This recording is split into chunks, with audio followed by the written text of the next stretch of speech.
So here I am.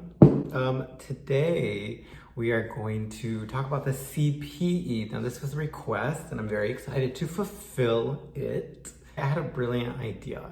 I really wanted to do this makeup TikTok, but I also needed to be doing this video. So I was like, light bulb, let's do them both. Cambridge and makeup, pretty sure that's the best thing since peanut butter and jelly. Ooh. I'm going to talk about the CPE writing, specifically what to expect from the compulsory task, but also the similarities and differences between the CAE writing and the CPE writing. Is there a difference? I guess so. We'll talk about it. Girl, the research I have to do for these CAE videos, I mean, it's like interesting, but it's also like not.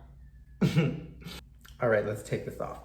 We're not gonna talk about my hair today because every person in Honolulu decided to go to my barber this week. Not bitter about it. Okay, so if you're not aware, the CPE is the C2 level of the Cambridge tests. FCE is the B2 level. CAE is the C1 level and CPE is the C2 level. But what does that mean, Karen? Oh. Dirty. God.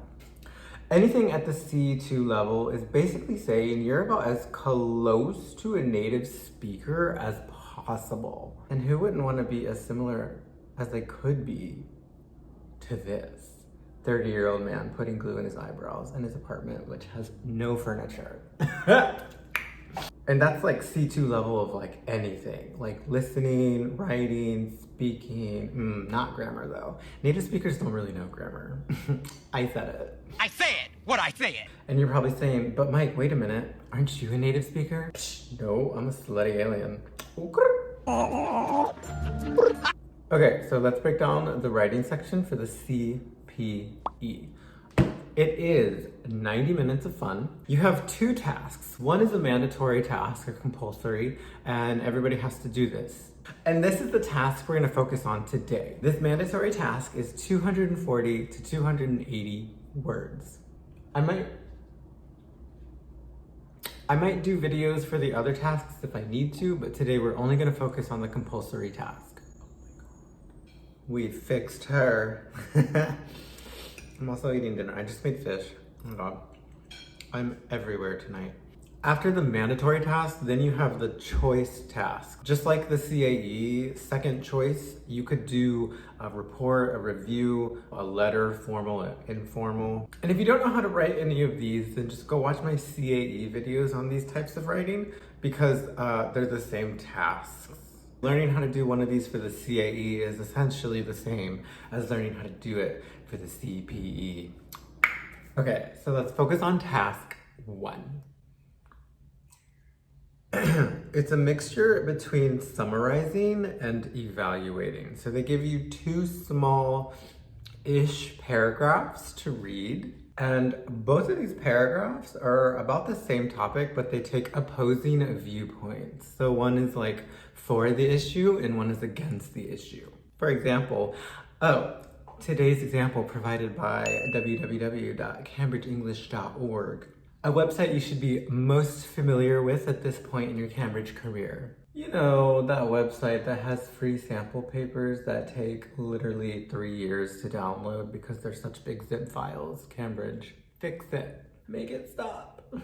Let's take a peek at one of these examples. Even by these titles, you know they're in disagreement.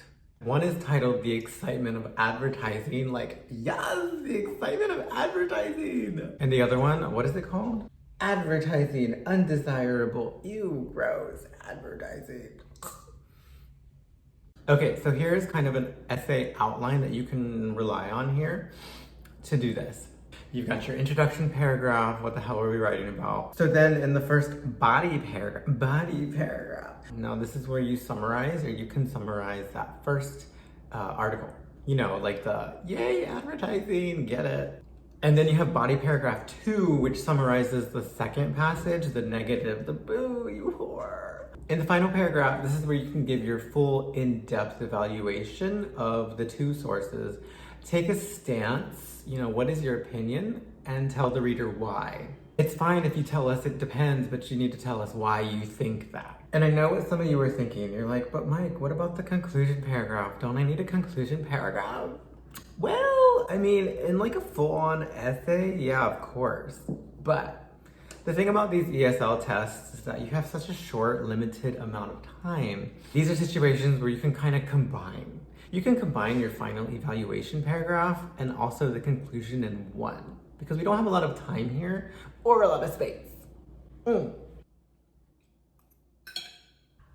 Now, if this is a weird way for you to organize this, go watch this video. It should be the first thing that comes up when you type in CPE Writing on YouTube, or at least it was for me, can't confirm. This woman, or teacher ma'am, she did a video kind of like the one I'm doing, kind of a general overview of the essay portion of the CPE. I was going for Wonder Woman, but I think we're getting Mothman Prophecies. In the video that she's using, I can't say for like 100% for sure. I'm pretty sure she's using a CPE practice test book like this one. I've mentioned these before. They're really good, and in the back they have sample essays with feedback from a scorer on why they got the score that they did. So check her video out, and if you get a chance, get one of those books, because they're bomb. The reason I'm bringing her up is because in her video, she brings up a student, or she shows an example from a student who got a perfect score. And he uses this essay format that we've just discussed. So if it didn't make sense when I was talking about it, go look at the example and I think it'll make sense, hopefully. Oh, and I have a timestamp for you in her video, 7 minutes, 40 seconds. You're welcome. So that's it for the summarizing and evaluating part, but let's talk about why you're really here, because it's not for the makeup. What is the difference between this mandatory CAE task and the mandatory CPE task? Okay, I'm making a chart. Do your thing, Microsoft Word. CAE and CPE, why is the CPE harder? Duro. The word count. The CAE mandatory task is 220 to 260 words, whereas subordinating conjunction, the CPE is 240 to 280 words. You might be asking the question, does the word count really matter? Yeah, it kind of does. The word count is there for a reason. It's to show that you can expand, give additional support to your ideas. When they look at your paper, they're like, can this person add details and support to their ideas? Can they come up with meaningful language, sentences, grammar, and vocabulary, instead of just bullshit their way through the essay? So just make sure you're not under the word count, because if you look through all of the sample essays, none of the high scores are under the word count. Like, they're all over. So that says something. Also, for the CAE, your task is different. So I'm gonna throw up two images. One is from the CAE task and the other is from the CPE. And you can, in the images, you can just see how the tasks are different. With the CAE, you get like a quote to answer, analyze, you get a question to answer, or you get kind of a task, but they give you guiding points to your response. For the CPE, you have to read a little bit, you've got to summarize, you've got to extract main ideas, and you have to analyze. So you're actually kind of doing a lot more like cognitive things for the CPE. There's a lot more going on up here, or there should be. Is there anything up there? Hi. And then there's the rubrics. And remember, the rubrics are how they score you. It's like the guide that they use. Let's look at the CAE rubric for a 5 score and compare it next to a CPE. Why is that so hard to say? A CPE rubric, also a 5 score, and you're gonna see that they're pretty much the same. Oh, but I said pretty much, girl. I didn't say the exact same. So there are some differences that we should note. Content, the same. Communicative achievement, or does it look like an essay? Basically the same, except for one small difference. On the CAE, you can write using sufficient flexibility. It's me being flexible. On the CPE, you're expected to write with complete command. Wait, what? What? The only difference for organization is on the CAE you are well organized, and on the CPE you are impressively organized. What a difference! So basically, when the scorer looks at your paper, if you're taking the CAE, I guess they should be like, "Oh, look at this. This is really good. This is very well done." and when they're grading the CPE, I don't know, I guess they're supposed to be like, "Oh my god, yes! Look at these transitions work, Kenny, okay?" I don't know. Do they even say the word in Britain? Wait, what? Okay, now let's talk about language use. Now the grammar on the CAE, you want full control. And on the CPE, get this, completely natural. So again, they're really going for like native here, which is a little bit unfair, but in vocabulary, CAE, precise, CPE, fluent. However, I would like to point out, I don't think there's anything natural about having perfect grammar for a native speaker of English who's American, period. And finally, what about the rest of the test? Well, the similarity is you have the same options for the second task. So the review, the report, or the letter. So the tasks are similar, but the word length is longer and the expectation is higher. The good thing about the CPE is if you've already taken the CAE or already trained for the CAE, then you're like more than halfway there.